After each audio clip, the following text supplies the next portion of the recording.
Solomon Mapusa was one of us. What he suffered, we all suffer. We do not mourn him. We honor him. And we say that the only true tribute to him is to pick up the spear from where it has fallen. Solomon is just one man. And when we defy them, when we resist in ourselves, when we resist in our hundreds, when we resist in our thousands, in our millions, then victory is certain.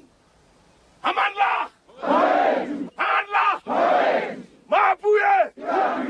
Africa!